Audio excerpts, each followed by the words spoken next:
Omaha greeted residents in October with a cool morning fog that slowly rose above the Missouri River. The city woke up to its usual rhythm. Office workers hurried to the center, school buses took children to school, and in the suburbs, housewives watered the last autumn flowers before the onset of winter. The same measured atmosphere prevailed at 4247 Maple Street. The two-story brick house with white shutters and a neatly trimmed lawn was the embodiment of the middle-class American dream. Susan Wright stood at the kitchen window watching her husband, Pierce, load his briefcase into his silver sedan. At 39, she had retained her slim figure and natural beauty, which was accentuated by her simple but elegant clothes. Today, she was wearing a dark blue dress with long sleeves, modest, as befitted a school teacher and active member of the Baptist church. "Don't forget to pick up the dry cleaning on your way home," she called to her husband through the open door. Pierce waved without turning around. At 42, he was still attractive, tall, with neatly combed dark hair that was just beginning to show gray. His Brooks Brothers suit fit perfectly, as befitted the manager of a regional branch of First National Bank. Neighbors often said that the Wrights were a model family, and Pierce was proud of that reputation. But this morning, there was something nervous about his movements. He checked the contents of his briefcase twice and glanced at his watch 3 times, even though it was still half an hour before the start of the workday. Getting behind the wheel, he didn't start the engine right away, but sat for a while, staring at the rearview mirror. Susan continued to watch her husband without letting on. In 20 years of marriage, she had learned to read his moods from the smallest details. In recent months, Pierce had become more distracted, often staying late at work and finding excuses to leave the house on weekends. When she asked him about his work at the bank, he answered in monosyllables and quickly changed the subject. Pierce's car disappeared around the corner, and Susan stepped away from the window. The house was quiet. Their only daughter, Emily, had left for college in Lincoln 3 years ago and was now living on her own. Susan poured herself a second cup of coffee and sat down at the kitchen table, opening a stack of notebooks to grade. Teaching English in high school required a lot of preparation, but she loved her job and was proud that many of her students had been accepted to prestigious universities. At 7:30, the phone rang. The display showed the name Reverend Wade. "Good morning, Pastor," Susan replied, straightening her back involuntarily. Reverend Thomas Wade's voice always made her feel respectful and slightly nervous. "Susan, dear, how are you? I'm calling about tomorrow's charity committee meeting. Can you come in early? I'd like to discuss the plans for the Christmas program with you." "Of course, Pastor. What time?" "Let's say 6 p.m., before the general meeting. And, Susan, how are things at home? I haven't seen Pierce at church in a while." Susan paused for a moment. Indeed, her husband had been accompanying her less and less to Sunday services, citing fatigue and work commitments. "He's got a lot going on at the bank right now. New regulations, audits, you know how it is." "I understand. Give him my best wishes. See you tomorrow." After her conversation with the pastor, Susan was lost in thought. Reverend Wade was not just a spiritual mentor. He had become her rock after her parents died 5 years ago. His sermons on the importance of family values, loyalty, and Christian morality resonated deeply with her beliefs. It was under his influence that she became an active member of the church, organizing charity events and helping needy families in the parish. Meanwhile, in downtown Omaha, Pierce Wright was riding the elevator to the 14th floor of the First National Bank office building. The panoramic windows offered a view of the Missouri River and the old part of the city. Usually, the view calmed him, but today he barely noticed it. "Good morning, Mr. Wright," greeted his secretary Dorothy, a woman of retirement age who had worked at the bank for 30 years. "Morning, Dorothy. Anything urgent?" "Mr. Johnson wants to see you at 10 about the loan portfolio. And Mr. Anderson from headquarters called and asked you to call him back." Pierce nodded and walked into his office. Closing the door, he sat down at his massive oak desk and turned on his computer. But instead of getting right to work, he took out his cell phone and opened his messages. The last one had been sent late last night. "See you today? I miss you. A." Pierce stared at the screen for a long time, then quickly typed a reply. "Sure. Same time, same place." Alexa Morgan opened her flower shop, Bloom, on Dodge Street at 9 o'clock sharp. The small room was filled with the scent of fresh flowers, roses, lilies, chrysanthemums. She had spent more than a year here, and this place had become her home. After many years of wandering from city to city, Omaha was the place where she finally felt safe. At 35, Alexa was an attractive woman of average height, with chestnut hair and expressive brown eyes. Her past was complicated. She was born in a male body, but had always known she was a woman. The transition took years, and not everything in her life had been smooth. Moving to Omaha a year ago was an attempt to start over, and most of her clients had no idea about her transgender identity. Alexa checked her phone and saw a message from Pierce. A smile involuntarily touched her lips. Their romance had begun 6 months ago when he came in to order a bouquet for his wedding anniversary. Something in his eyes told her that he was struggling with something. Gradually, short conversations about flowers turned into long chats over coffee, and then into something more. Pierce was the first man in many years who accepted her completely.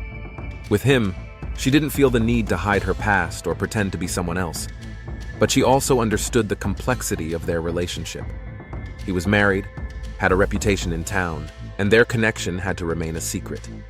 The bell above the door rang, and an elderly woman entered the shop. "Good morning. I need a bouquet for my granddaughter. It's her birthday today." Alexa put down the phone and turned her full attention to the customer. Working with flowers required complete attention and a creative approach, and she prided herself on the fact that each of her bouquets was unique. At the same time, Detective Michael Raines sat in his office at the Omaha Police Department, studying reports from the past week. At 48, he was one of the most experienced investigators in the city. In his 25 years of service, he had seen it all, from petty theft to complex murders, and every case left a mark on his memory. Michael was a short, stocky man with piercing gray eyes. His colleagues respected him for his methodical approach to his work and his ability to find details that others overlooked. He wasn't married. His job took up too much of his time, and few women were willing to put up with the unpredictable schedule of a police officer. Today was a relatively quiet day in the city. There were a few car thefts, a domestic dispute in the east of the city that was resolved peacefully, and the usual checks on old cases. Michael was reviewing the month's crime statistics when the phone rang. Detective Raines speaking. "Mike, this is Jennifer from Dispatch. We have a missing person report, but it appears to be a false alarm. A woman couldn't find her husband since morning, but he was found at work." "Got it. Anything else?" "Nothing yet, although there was one strange call. A woman complained of suspicious activity at a neighbor's house, but when the patrol arrived to check, everything was fine." Michael wrote down the address, though he doubted it was anything serious. Most calls about suspicious activity turned out to be the result of misunderstandings between neighbors or the excessive suspicion of elderly residents. By noon, the city was bustling with its usual hustle and bustle. Office workers were out for lunch, school children were playing in the playgrounds, and retirees were feeding the ducks in Hartman Park. No one suspected that beneath the outward calm lay secrets that would soon turn the lives of several people upside down. Susan Wright was teaching an English class to 10th graders, explaining the intricacies of grammar. But part of her mind was preoccupied with household chores. She needed to go to the grocery store, prepare for tomorrow's meeting with the pastor, and think about how to get her husband back into active church life. Pierce was in a meeting with some of the bank's major clients, discussing the terms of a corporate loan. He was focused and professional, but deep down he was counting the minutes until he could see Alex. Alexa was preparing a special bouquet, an arrangement of white lilies and red roses that a regular customer had ordered for his wife. As she worked, she thought about how strange life was and how sometimes the most beautiful flowers grow in the most unexpected places. Neither of them knew that their fates were already intertwined in a complex knot that would soon lead to tragedy. 2 weeks after meeting, the characters' lives continued as usual. But beneath the surface of calm, events were brewing that would soon change everything. Pierce Wright stood in front of the mirror in the bathroom, carefully shaving before work. Outside the window, a light October rain was falling, turning the autumn leaves into a slippery mess on the sidewalks. Usually, this kind of weather would have ruined his mood, but today he was almost humming to himself. The reason was simple. He had a date with Alexa that evening. Their relationship had developed slowly and cautiously after their first chance encounters at a flower shop. They began meeting at a small cafe on the outskirts of town, where the risk of being recognized was minimal. Pierce never thought he could feel so free with someone. With Alexa, he could talk about things he never discussed with his wife: his doubts, his fears, the feeling of emptiness that had haunted him for the last few years. "Honey, breakfast is ready," Susan called from the kitchen. Pierce adjusted his tie and went downstairs. Susan, as always, was impeccably dressed and coiffed. On the table were orange juice, toast with jam, and coffee, the same breakfast she had made for him every morning for the past 15 years. "Emily called yesterday," Susan said, sitting down across from her husband. "She did well on her midterms. Her literature professor said she has a talent for writing essays." "That's wonderful," Pierce replied, but his voice sounded distracted. He was checking his phone, though he tried to do it discreetly. Susan noticed his inattention, but said nothing. Over the past few months, she had increasingly caught her husband's mind wandering. He used to be interested in her work, asking about her students and sharing his plans for the bank. Now their conversations had become superficial, as if an invisible wall had grown between them. "Pierce, we have a church picnic on Saturday. Reverend Wade asked if you could help with the arrangements. Many of the men from the parish will be attending." Pierce looked up from his phone. "Saturday? I may have an important meeting with clients from Kansas City." "On Saturday? But you never work on Saturdays." "Times are different now, Susan. Competition is fierce and clients demand more attention." He got up from the table and kissed his wife on the cheek. "See you tonight." After he left, Susan sat in the kitchen for a long time, slowly finishing her coffee. Something was changing in their relationship, and she didn't know how to deal with it. Maybe it was just a midlife crisis, or problems at work. She decided to talk to Reverend Wade about it. In the city center, Alex Morgan was arranging fresh flowers in the window of her shop. Today, she had chosen a composition of yellow chrysanthemums and orange marigolds. The bright autumn colors were meant to cheer up passers-by on this rainy day. In her year in Omaha, she had managed to build up a steady clientele. People appreciated her taste and her ability to create unusual arrangements. Some customers had become almost friends. They stopped by not only for flowers, but also just to chat. Alexa was a good listener, and many confided in her. But even here, in relatively quiet Omaha, she sometimes encountered misunderstanding. A few months ago, a group of teenagers smashed the shop window, shouting insults. The police quickly apprehended them, but the incident reminded Alexa that she couldn't completely relax. Her relationship with Pierce had become an island of calm in a turbulent world. He never asked insensitive questions about her past or made her feel inadequate. With him, she was simply a woman who was loved and appreciated. The doorbell rang, and an elegantly dressed middle-aged woman entered the shop. Alexa recognized her. It was Mrs. Johnson, the wife of an influential businessman and a regular customer. "Good afternoon, Alexa. I need a bouquet for a charity dinner at the country club. Something elegant, but not too bright." While Alexa was selecting flowers, Mrs. Johnson continued the conversation. "You know, I was at a women's club meeting recently, and they were discussing the opening of a new family center at the Baptist church. Reverend Wade is a wonderful man, very progressive in his views, although some members of the community are more conservative." Alexa nodded, continuing to work with the flowers. She knew there were large religious communities in the city, but she preferred to stay away from them. Her experience had shown her that religious people were not always tolerant of those like her. "Mrs. Johnson, are you familiar with the Wright family? Pierce Wright works at First National Bank." "Of course. Pierce is a very respected man in the banking world. His wife, Susan, teaches at the school and is very active in the church. A model family, I must say. Why do you ask?" "He sometimes orders flowers from me for his wife. I wanted to make sure I was choosing the right bouquets." Mrs. Johnson smiled. What an attentive husband. Susan is lucky. After the customer left, Alex thought about it. She knew that Pierce was married, but she rarely thought of his wife as a real person. Now, hearing about Susan as a church-going woman, she felt a pang of guilt. What would happen if their relationship became known? Meanwhile, at the Baptist Church on Farnham Street, Reverend Thomas Wade was preparing for the evening church council meeting. At 55, he was an imposing man with gray hair and piercing blue eyes. His church was one of the largest in the city, with a congregation of over 2,000. Reverend Wade was considered a progressive pastor. He supported social programs to help the poor, advocated for racial equality, and organized interfaith dialogues. But when it came to family values and sexuality, he held traditional views. Marriage, in his opinion, was a sacred union between a man and a woman, established by God. Susan Wright was one of his most devoted parishioners. He had known her for over 10 years and valued her sincere faith and willingness to help others. Lately, he had noticed that she had become more pensive, sometimes seeming preoccupied with something. Today, she had asked to meet with him privately after the council meeting. In the evening, as the rain intensified and the streets emptied, Pierce Wright parked his car in a quiet side street a few blocks from the flower shop.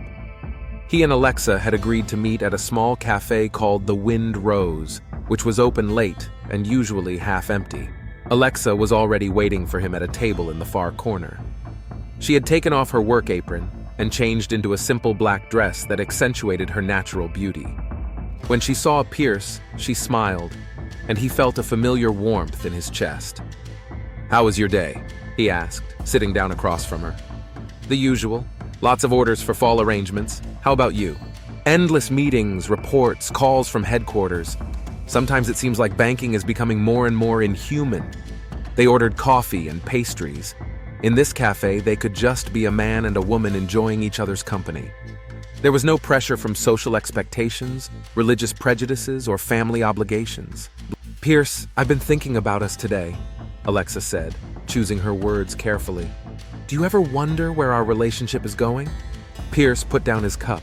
This question had been tormenting him for weeks. "Honestly, I try not to think about the future. I just want to enjoy what we have right now. But we can't keep seeing each other in secret forever. Sooner or later, someone will find out. I know. I just need time to figure out my feelings, to understand what I really want." Alexa nodded, though a flash of sadness crossed her eyes. She understood the complexity of his situation, but she couldn't shake the feeling that she was living in limbo. At the same time, in the church, Susan Wright sat in Reverend Wade's office, trying to find the words to express her feelings. "Pastor, I feel like something is wrong in my marriage. Pierce has become so distant. He's no longer interested in church. He's rarely home in the evenings, and he says he has a lot of work to do." Reverend Wade listened attentively, studying Susan's expression. Over the years of his pastoral work, he had learned to read people, and now he saw not only concern but also fear in her. "Susan, marriages go through different phases. Perhaps Pierce is really going through a difficult time at work. The banking industry is very unstable right now. But it's not just work. I feel like he's avoiding me. We hardly talk like we used to, and when I try to hug him, he just freezes." Reverend Wade leaned forward. "Do you suspect he may be unfaithful to you?" Susan looked up sharply. "No, I don't even want to think about that. Pierce is a good Christian. He made vows before God." "Susan, even good people can give in to temptation. It's important to remember that marriage is a sacred union that requires constant work on both sides. Pray for your husband, show him more love and understanding. And if your suspicions prove to be true, remember that God always gives us the strength to overcome any trial." After meeting with the pastor, Susan drove home in a daze. Reverend Wade's words echoed in her head. Did she really suspect her husband of infidelity? And what would she do if her fears were confirmed? At home, she found a note from Pierce. "Worked late. Dinner is in the fridge. Don't wait up." Susan crumpled the note and threw it in the trash can.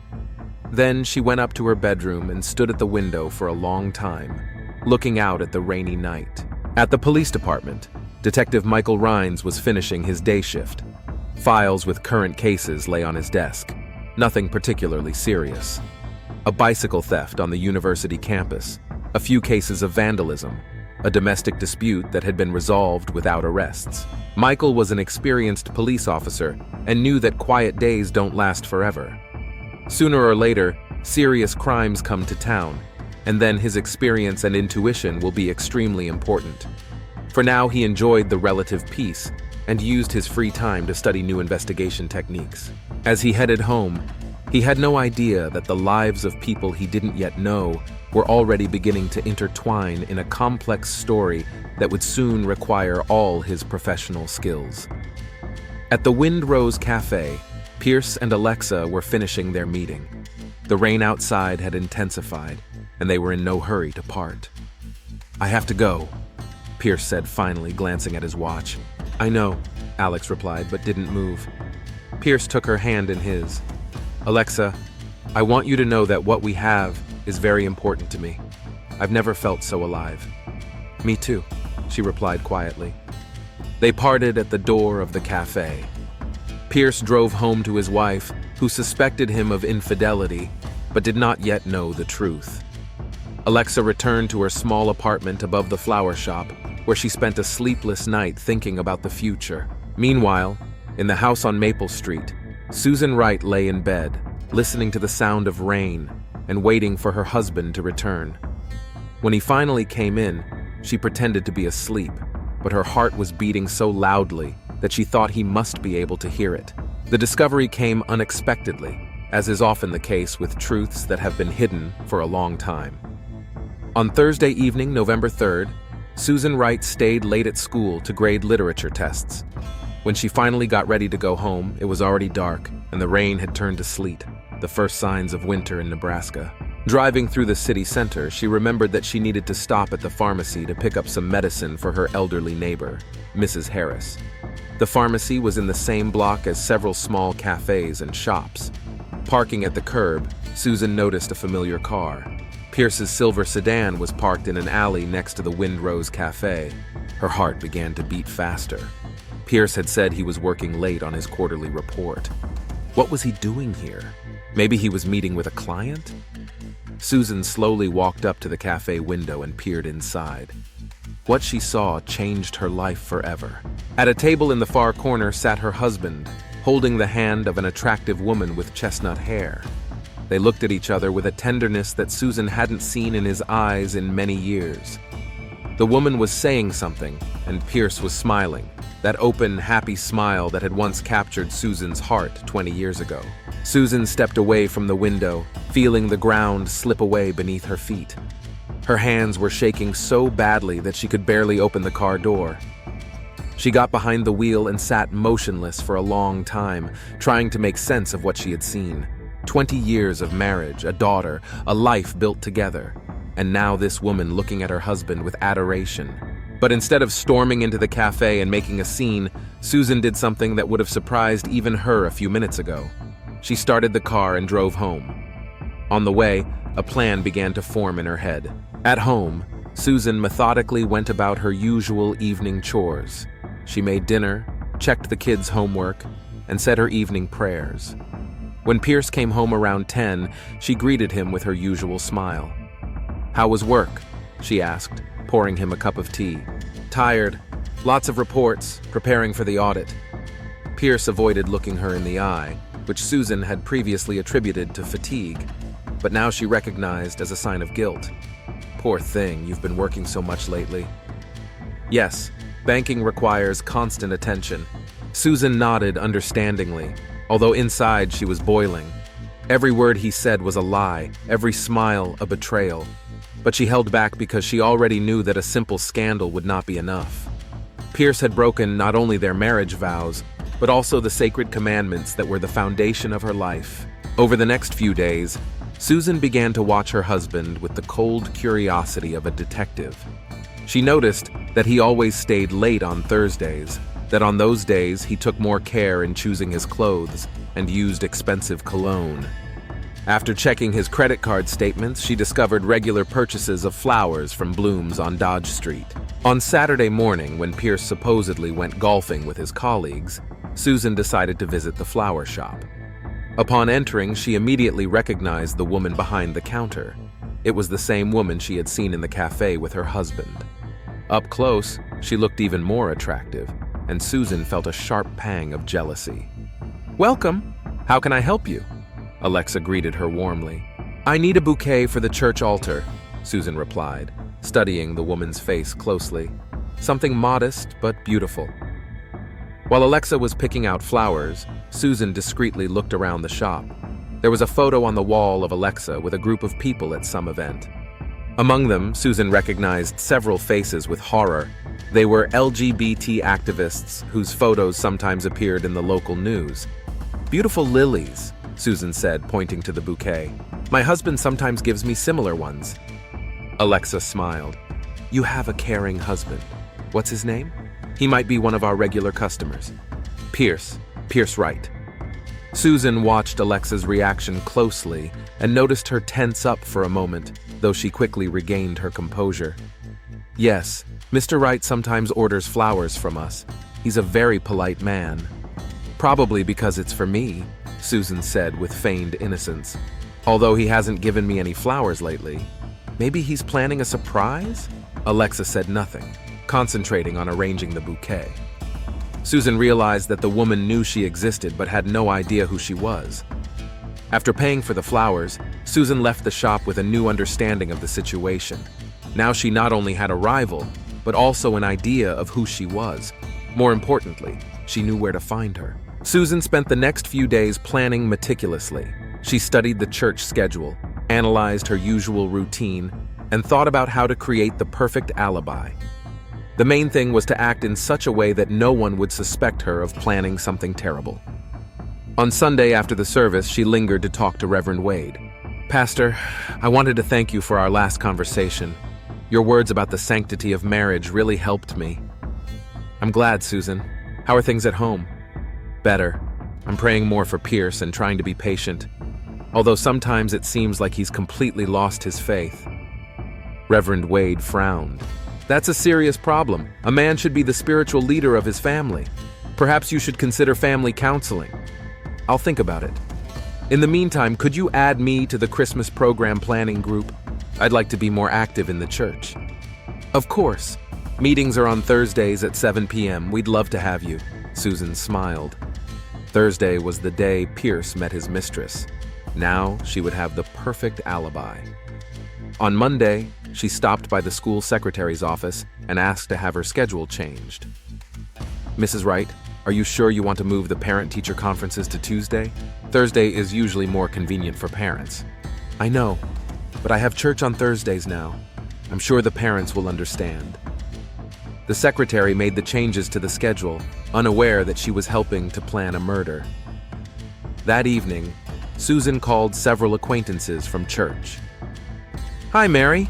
I wanted to ask if you could give me a ride to church meetings on Thursdays. Pierce has important meetings at work at that time and can't pick me up." "Of course, dear. I'd be happy to pick you up." Another piece of the alibi fell into place. Meanwhile, the relationship between Pierce and Alex continued to develop. They met twice a week, on Tuesdays and Thursdays, and each meeting strengthened their bond. Pierce thought more and more about how he couldn't live a double life forever, but fear of the consequences paralyzed him. "I'm thinking about divorce," he told Alexa at their cafe on Thursday evening. "But that would mean losing my job, my home, my reputation. Susan would get half of everything we've built. Pierce, if you're not happy in your marriage, money shouldn't be the main consideration." "That's easy for you to say. You don't have commitments that have been building up for 20 years. Alexa took his words painfully. "I don't have commitments? You think it's easy for me to date a married man? To hide our relationship? To wait for crumbs of your attention?" "I'm sorry, I didn't mean it that way." "No, you said exactly what you think. To you, I'm just entertainment, a way to escape reality." Pierce reached for her hand, but she pulled it away.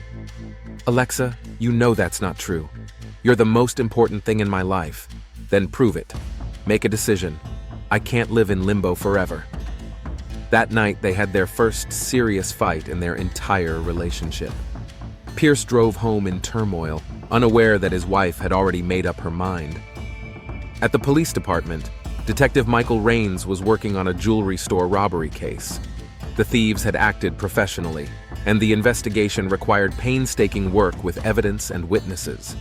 He had no idea that in a few days, he would be confronted with a crime of a completely different kind. A crime of passion that would shake the entire city. On Friday evening, Susan sat in her bedroom making a to-do list for the following week. The notebook contained the usual items: check notebooks, prepare lessons, buy groceries. But hidden between the lines was another plan. A plan that no one was supposed to see.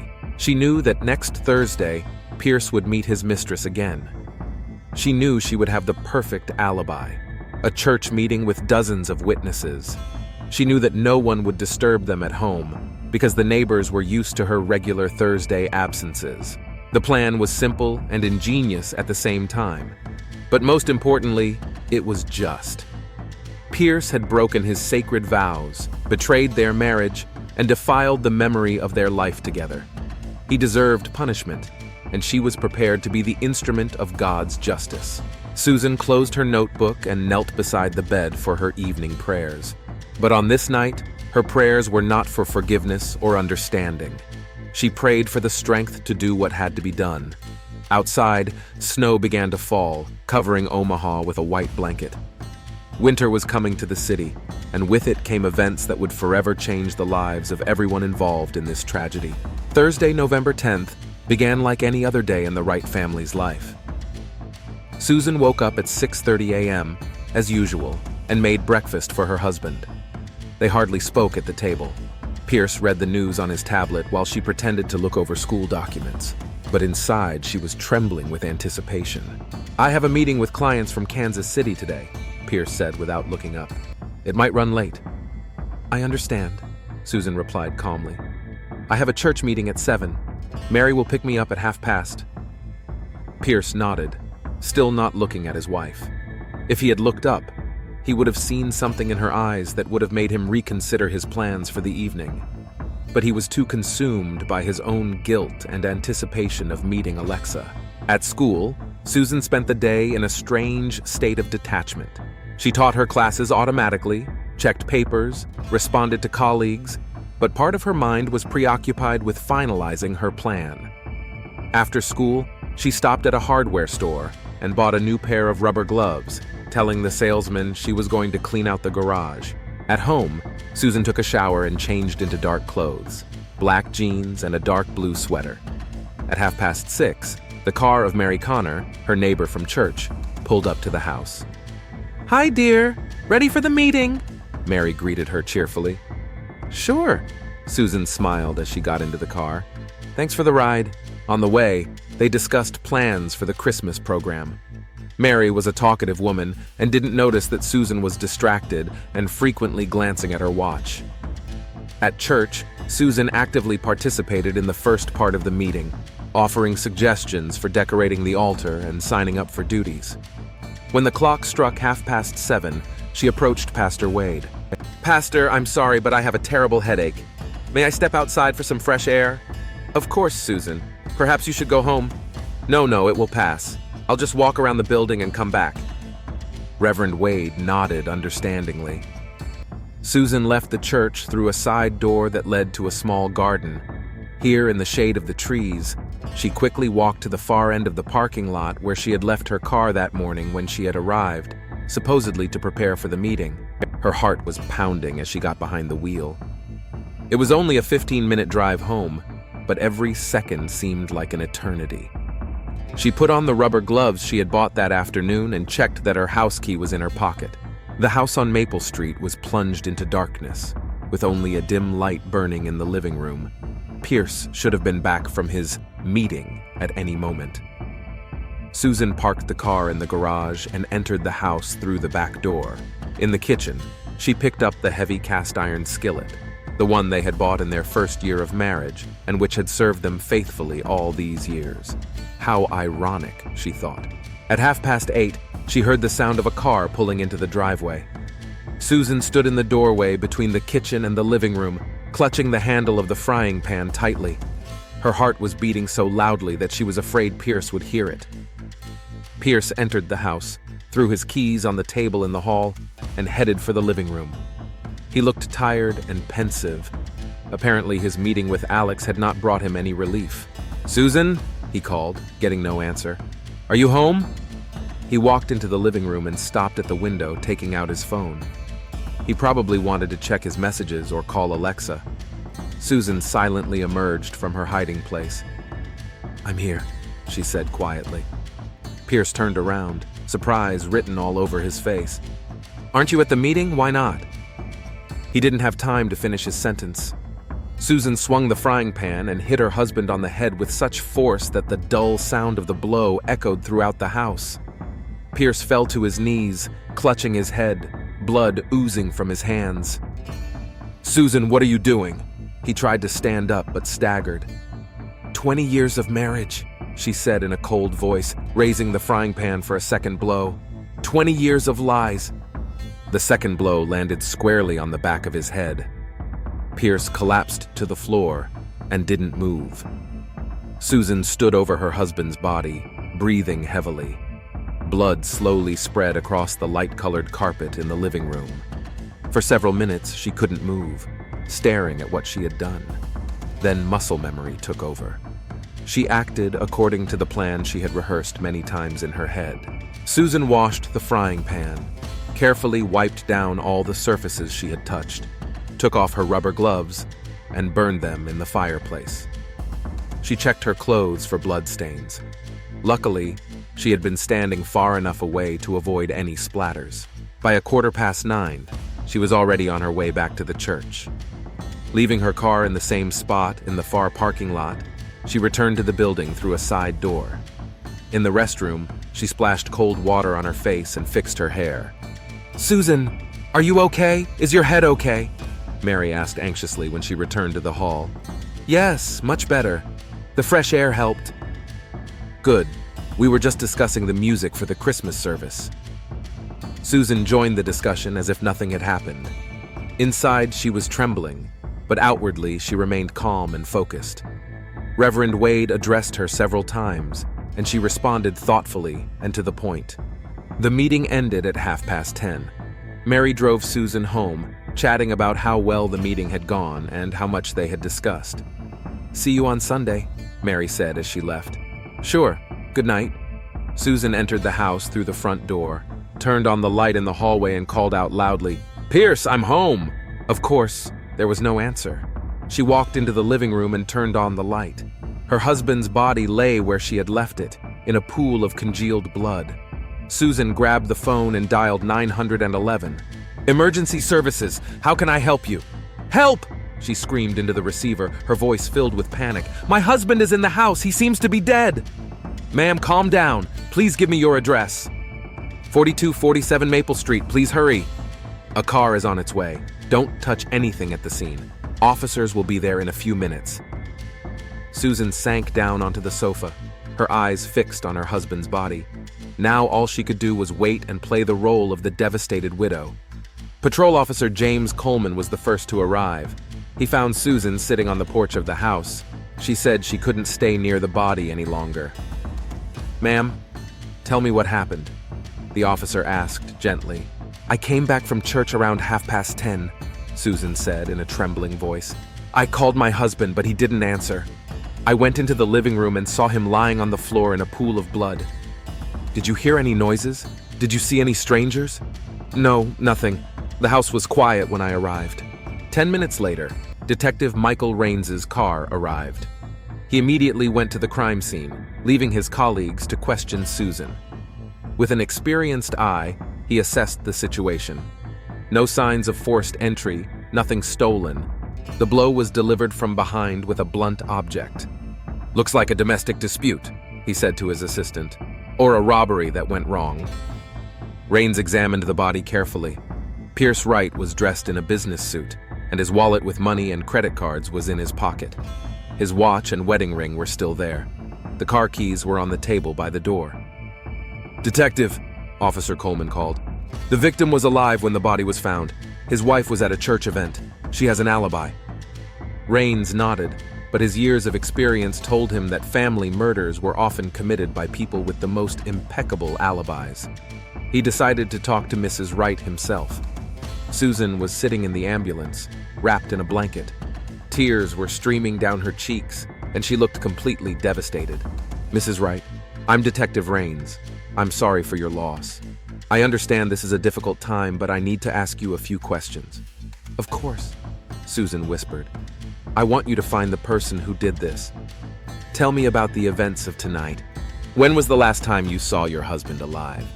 This morning at breakfast. He said he had a meeting with clients and might be late. I had a church meeting at 7. Who can confirm that you were at church? Reverend Wade, Mary Connor, who gave me a ride, and about 20 other people from the congregation. We were discussing the Christmas program. Rains wrote down the names of the witnesses. The alibi seemed solid, but something about the woman's behavior alarmed him. Too many details, too clear answers for someone in shock. Mrs. Wright, did your husband have any enemies? Problems at work? I don't think so. Pierce worked at the bank for over 15 years. Everyone respected him. True, he had become more withdrawn lately, often staying late. Did you suspect him of infidelity? Susan raised her head sharply, and Rain saw a flash of anger in her eyes, which instantly gave way to pain. No! I mean, sometimes I felt like he was distant, but cheating?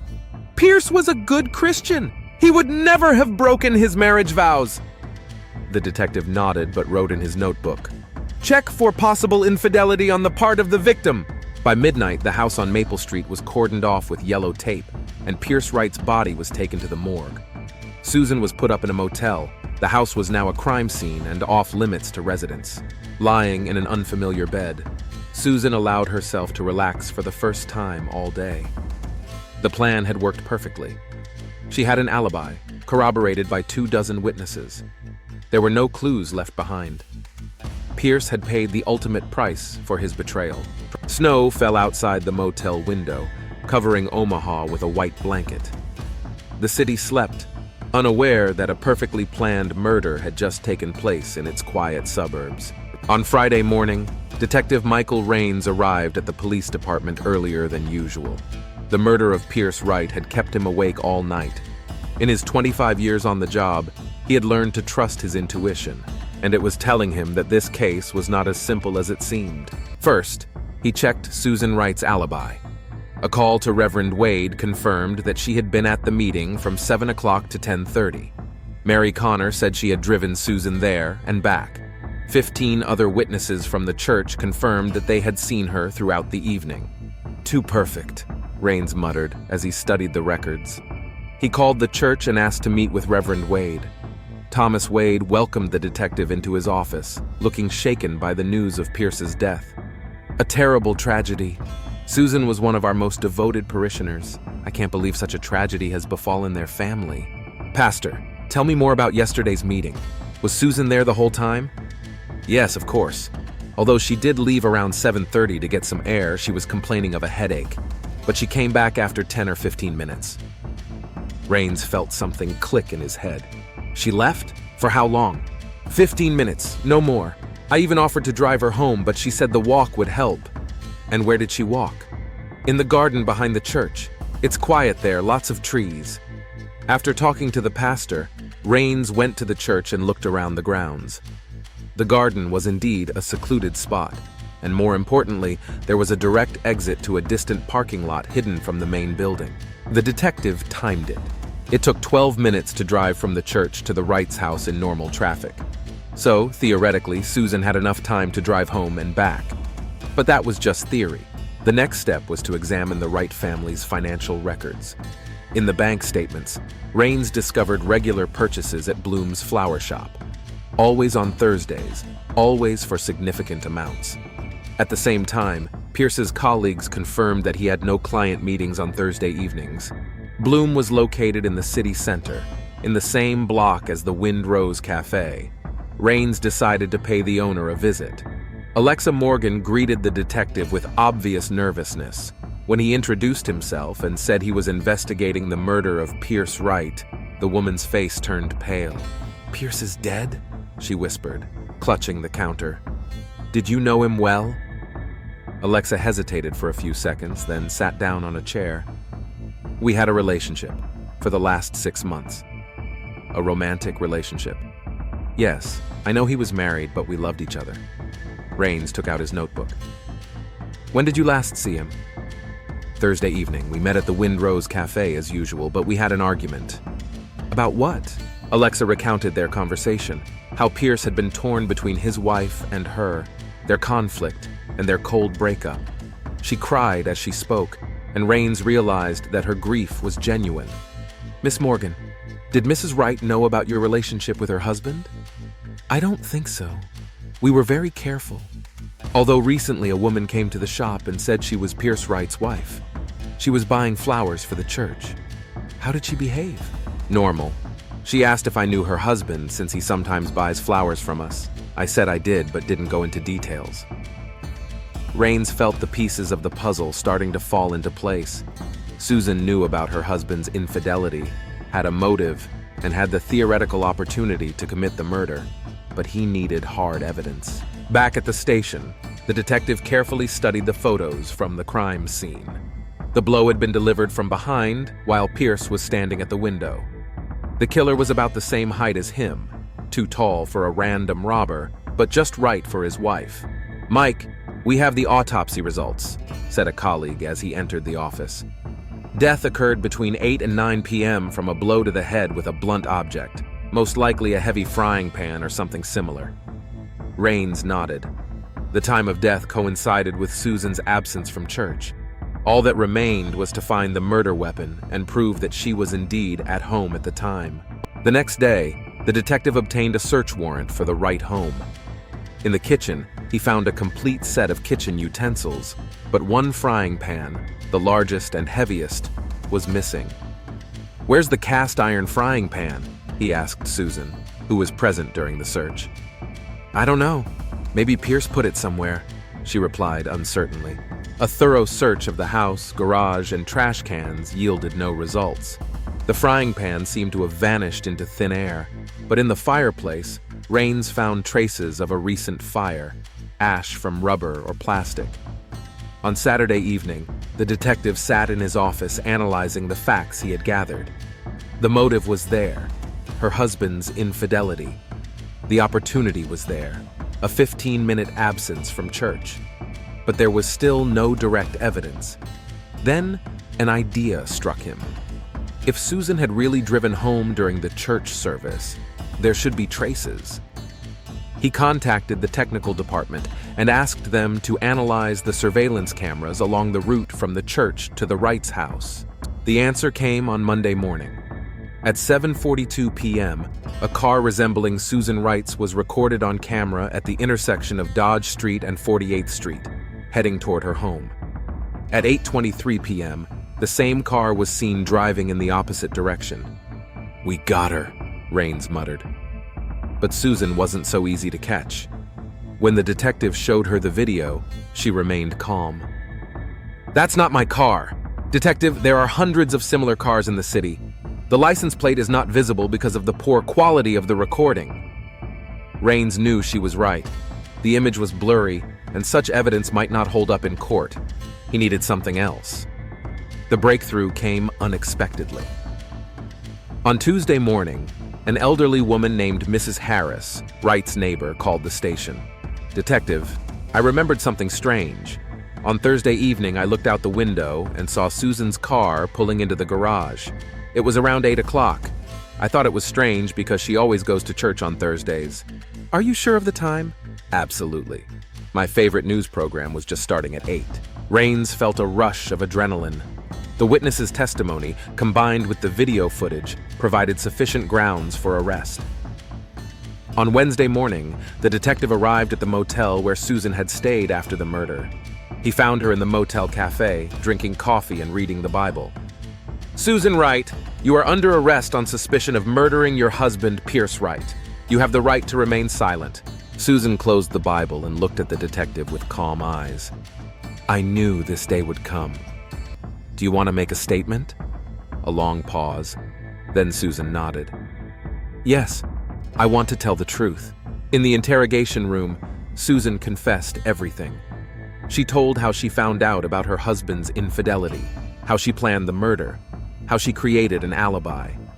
She spoke in an even voice, without emotion, as if she were talking about the weather. I have no regrets, she said at the end. Pierce broke his sacred vows. He betrayed not only me but God. It was a just punishment. But what about the commandment, thou shalt not kill? Susan paused. The Old Testament says, an eye for an eye, a tooth for a tooth. Pierce destroyed our family, defiled our marriage. He deserved to die. Rains looked at this woman, a school teacher, an active parishioner, a mother, and couldn't understand how religious faith could lead to such cruelty. The trial of Susan Wright began in February and lasted 3 weeks. The prosecution presented compelling evidence: video footage, witness testimony, and the defendant's confession. The defense tried to prove temporary insanity caused by emotional distress over her husband's infidelity. Reverend Wade testified as a character witness, speaking of Susan's religiosity and integrity. But even he could not justify the murder. Susan was a devout Christian, he said from the stand. But somewhere along the way, she forgot about forgiveness and mercy, which are the foundation of our faith. Alexa Morgan also testified, recounting her relationship with Pierce. Many in the courtroom looked at her with disapproval. In conservative Omaha, a transgender woman who had destroyed someone else's marriage was an easy target for hatred. I loved Pierce, Alexa said, crying at the stand. Yes, our relationship was wrong from a moral standpoint, but he didn't deserve to die for that. In the end, the jury found Susan Wright guilty of first-degree murder. The judge sentenced her to life in prison without the possibility of parole. During the sentencing, Susan stood upright, not shedding a tear. Only when she was led away in handcuffs did she turn to the crowded courtroom and say, I did what I had to do. Let this be a lesson to all unfaithful husbands. After the trial, life in Omaha slowly returned to normal. Alexa Morgan closed her flower shop and moved to another state. Too much pain and condemnation were associated with that city for her.